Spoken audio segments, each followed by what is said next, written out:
There is a category of family secret that is not exactly a betrayal. It is a fact that someone you love decided, a long time before you were born, to carry alone. They carried it through your childhood. They carried it through your weddings and your graduations and the small daily Tuesday breakfasts of a long life. They carried it past the point where they could have told you and into the point where telling you would have caused more damage than the carrying. And then they died, and the fact was still there, and it became yours to find or not to find. I found mine in the back pocket of my mother's wallet 4 months after she died, and the boy in the photograph was 47 years old. My name is Helen Marsh. I am 36 years old. I work as a medical biller at a small family practice clinic in Madison, Wisconsin. I have been married for 8 years to a kind man named Tom who teaches 8th grade history.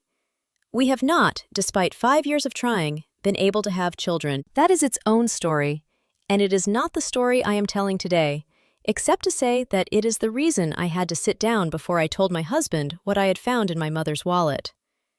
The fact that I might never be a mother had been the central grief of my adult life.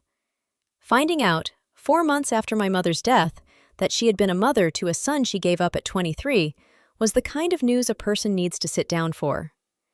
This is the story of that photograph, the woman named Margaret who sent it in 1986, the brother I had not known I had until I was 36 years old, and the conversation I had with my father in his small bedroom at my aunt's house in Minnesota 3 weeks after I found out.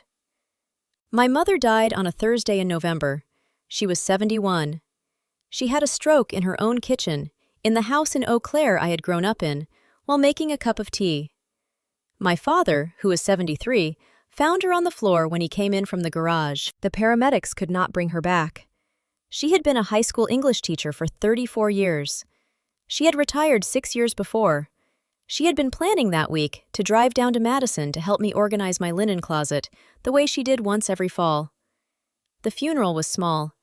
My older sister Beth flew in from Portland. My younger sister Sarah drove up from Chicago. My father stood next to me through the whole thing and did not say much. He had been quiet since the moment the paramedics left. He was, I had begun to realize, a man who had loved exactly one woman in his life and did not yet know what to do with the fact that she was no longer in the next room.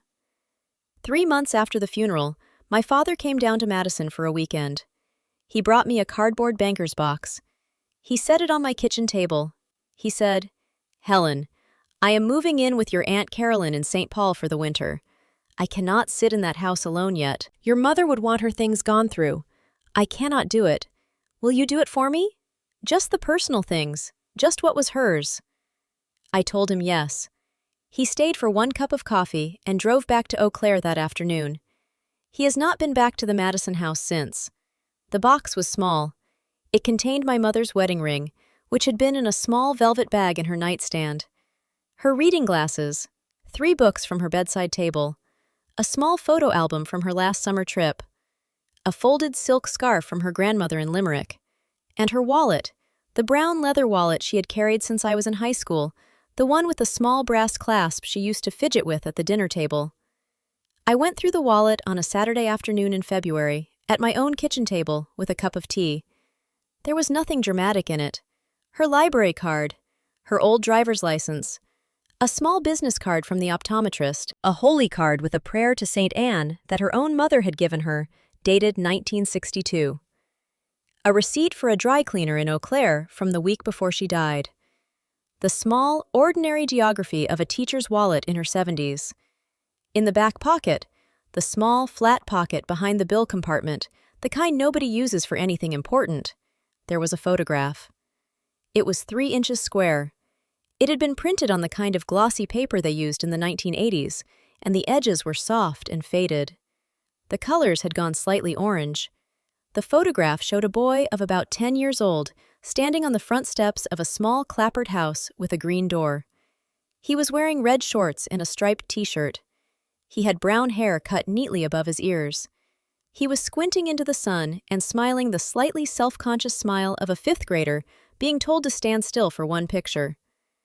I did not recognize the boy. I did not recognize the house. I turned the photograph over. On the back, in blue ink that had faded to a pale gray, In a hand that was not my mother's, was written one word and one number. Patrick, 1986. That was all.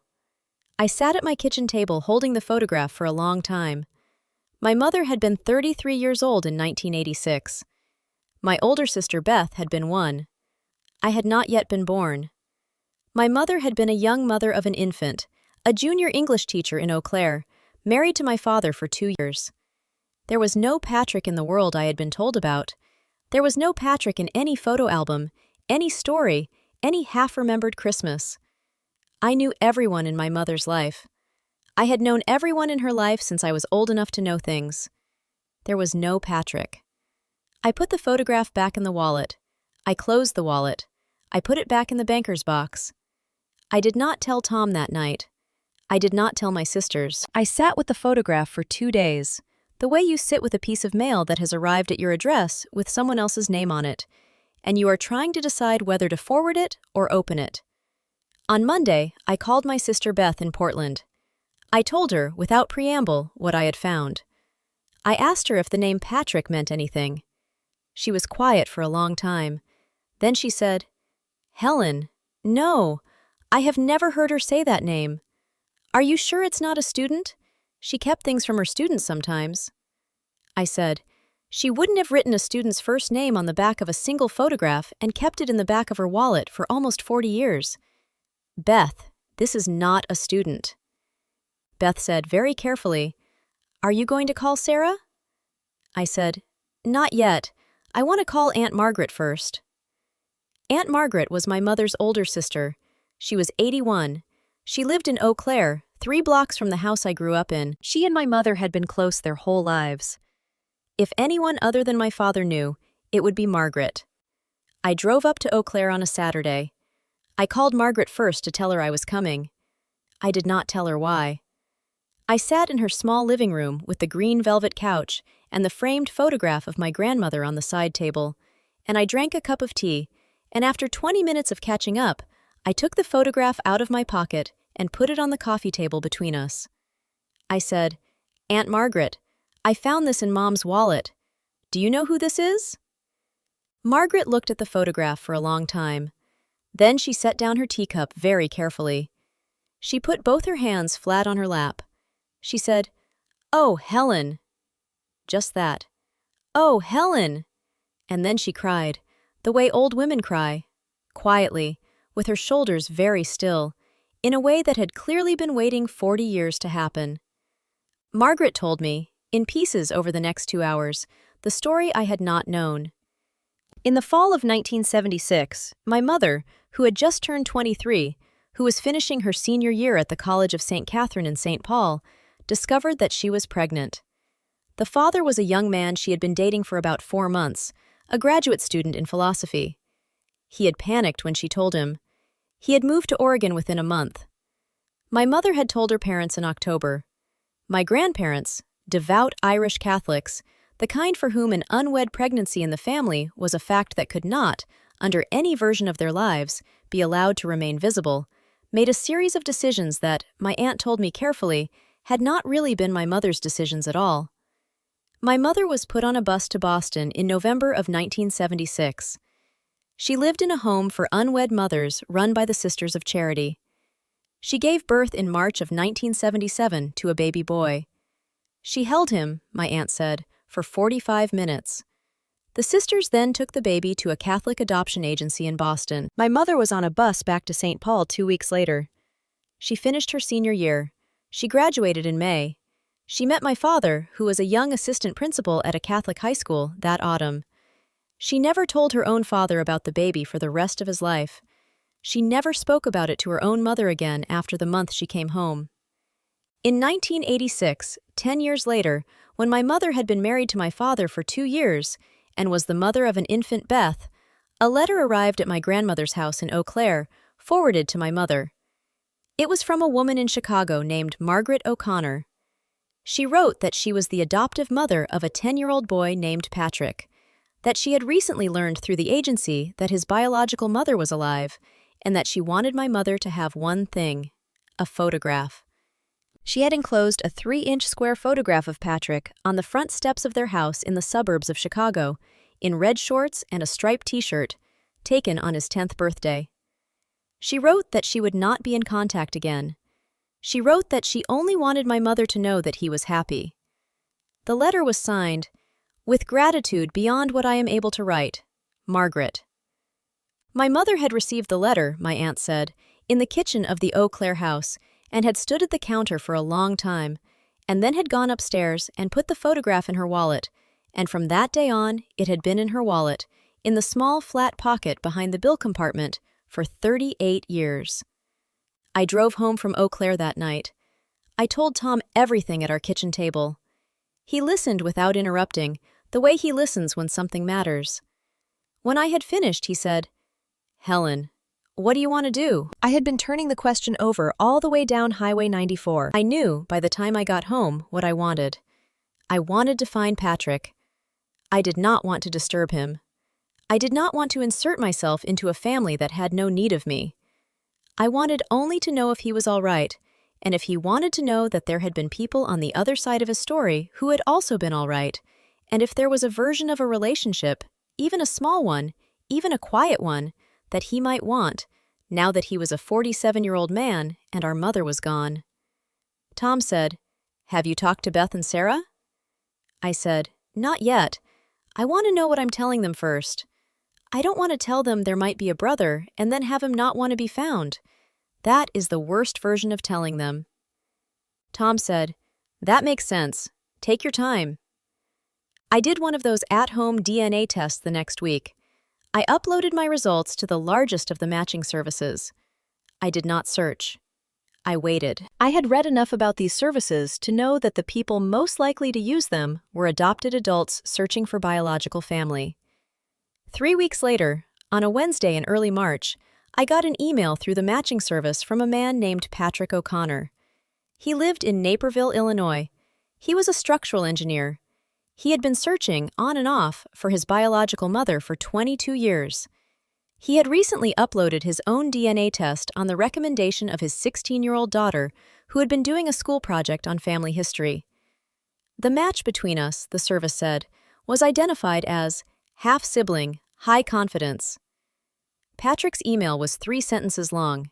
It said, "Helen, the service indicates we are half-siblings. I do not want to intrude.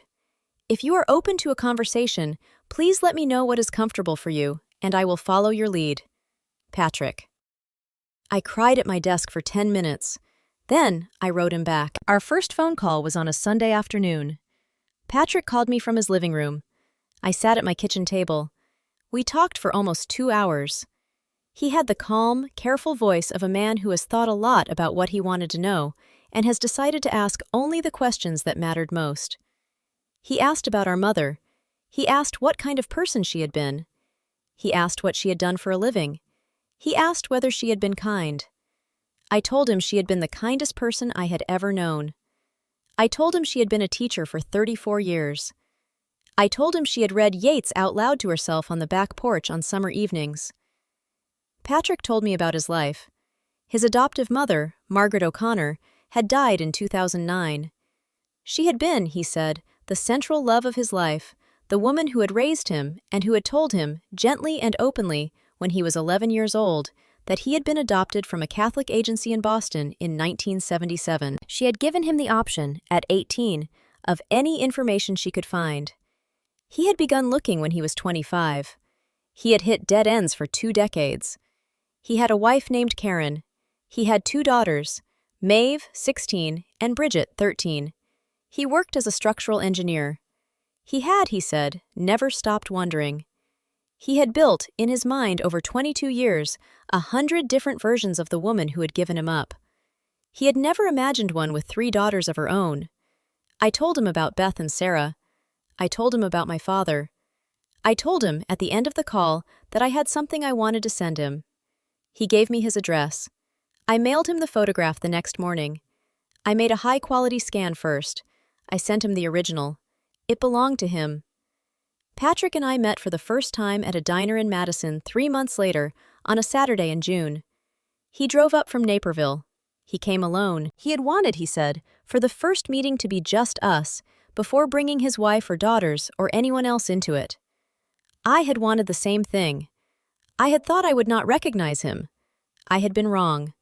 I saw him through the front window of the diner before he saw me. He was a tall, thin man with neatly combed dark hair going gray at the temples, in a button-down shirt and chinos, the kind of man you would not look at twice, and the kind of man, if you did, you would assume taught engineering at a community college. He had my mother's chin.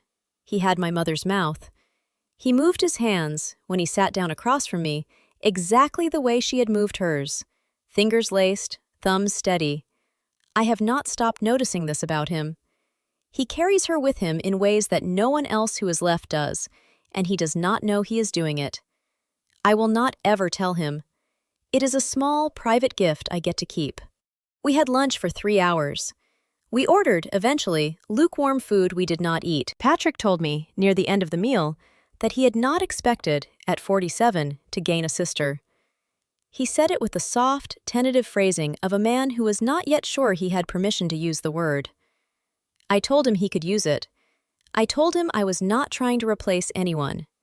I told him I just wanted to be one of the people in his life now, in whatever shape worked for both of us. We have, since then, talked on the phone every couple of weeks. He has met Tom. I have met Karen and the girls. Beth and Sarah know now. Beth drove down from Portland in October, and the three of us, Beth, Patrick, me, sat in his living room in Naperville while his daughters did homework at the kitchen table, and Karen made spaghetti, and we talked about a woman who, between us, we had now known for 147 combined years, and we put together a version of her none of us had ever fully had alone. Sarah will meet him in the spring. She is, of the three of us, the slowest with this. That is all right. He is patient. There is no rush. We have, between us, a whole rest of our lives. I went to my father, in St. Paul, 3 weeks after my first meeting with Patrick. I drove up on a Friday afternoon. He was sitting on the back porch of my Aunt Carolyn's house, in a sweater my mother had knitted him, reading a book about the Civil War. I sat down next to him. I had brought a copy of the photograph. I said, "Dad, I found something in Mom's wallet. I have been looking into it. I have something to tell you. Will you let me tell you the whole thing?" He looked at me with the steady, careful look he has been giving me since I was a child. He said, "Helen, tell me." I told him. The wallet, the photograph, Aunt Margaret, the convent in Boston, the adoption, the Margaret O'Connor letter in 1986, the DNA test, the phone call with Patrick, the lunch at the diner, the fact that he was a structural engineer and had 2 daughters and a wife named Karen. My father listened to all of it without speaking. When I was done, he was quiet for a long time. Then he said, "Helen, I have known about Patrick since 1979. Your mother told me the second week we were dating. She said she would not marry a man who had not been told. I told her I wanted to marry her even more for the telling. We did not talk about it again much. Once or twice over the years. The Margaret O'Connor letter, I was the one who handed it to her in the kitchen. She thought it was junk mail. I had opened it first. I gave it to her. I sat at the table with her while she read it. We sat with the photograph for the rest of the evening together. She put it in her wallet that night. She told me she did not want to look at it every day. She wanted it to be there, every day. There is a difference. I had not known any of this. I had spent 4 months building a story in which my mother had carried this alone, and the story had been wrong. She had carried it with my father for 46 years. Whatever else they had been to each other, they had been the 2 people in the world who had known. The carrying had been done together. That was, I realized as my father told me, the actual marriage. The wedding had only been a public version of an older private one, the one that had begun in the second week of dating, with a sentence spoken across a small kitchen table in St. Paul that had organized everything that came after. I asked my father why he had never told us. He said, "Helen, it was never mine to tell. Every year I waited for your mother to be ready, and every year she was not, and every year I respected that. There was a version of me, in the early years, that thought she was wrong. I let that version go a long time ago. By the time you were teenagers, I had come to understand that she was waiting for him. Not us. She was waiting for him. The minute he came back, she would tell all of us. He never came back while she was alive, so she never told. The waiting was her job, not ours. My father asked me to tell him about Patrick. I told him for 2 hours. I showed him photographs Patrick had sent me. My father studied them. At the end, he said, "Helen, do you think he would want to meet me?" I told him yes. I told him Patrick had asked about him on the phone, gently, the same way he had asked about my mother. My father said, "Then arrange it, while I'm still here to do it, while there's still time." Patrick met my father in August. Just the two of them. They had lunch in St. Paul. I was not there. My father, when I called him that night, said only one thing about it. "He's a good man, Helen. Your mother would have liked him very much. I think she met him today in a way. I think she finally got to meet him." I want to tell you something about what I think of my mother now. I think a lot of people, hearing this story, will want me to say that I am angry with her, that she should have told us, that I missed 36 years of having a brother, that her parents, who pushed her onto that bus, should answer for it. The truth is more complicated, and I want to be honest about it. I am angry at the world my mother lived in 1976. I am angry at her parents, both of whom are now dead, both of whom never knew Patrick. I am angry, in a very specific small way, at a Catholic church that built a network of homes for unwed mothers across America that took thousands of babies away from women whose only crime was being 23 years old and afraid. I am not angry at my mother. My mother, at 23, did what she was told to do by every adult she trusted in a year when there were almost no other choices for a young Catholic woman in the Midwest. She held him for 45 minutes. She carried his photograph in the back of her wallet for 38 years. She told the man she married before she agreed to be his wife. She did not tell the daughters she went on to have because, I think, she had decided that the right person to make the choice about looking for Patrick was Patrick. He was the one who had been taken. The choice belonged to him. Patrick made the choice. He found us. My mother had, in her own quiet way, left a door open for him for 40 years, and when he was ready to walk through it, he did. The photograph in the back of her wallet was the door. She had kept it open as long as she lived. I think now that some of the most loving acts in a long life happen in the back of a leather wallet, in a small, flat pocket nobody else thinks to check, where a single photograph waits, on the off chance that one day the person it belongs to comes looking. If this story landed for you, drop the word "boy" in the comments below. I read them. It tells me which stories are worth telling next. Subscribe for new stories, real patterns, full narratives, the long game. 2 small pieces of wisdom from this one, before I go. First, when a parent dies, go through the wallet. Not the safe deposit box, not the filing cabinet, the wallet. The wallet is where people put the things they want with them every day, but do not want to look at every day. The difference between the two is the whole story. Second, a secret is not always a betrayal. Sometimes, a secret is the only door a person knew how to leave open. Walk through the door if you can. The person who left it open, even if she is no longer in the room on the other side, is waiting for you to find your way to it. That's all for today. Stay well, and I'll see you again.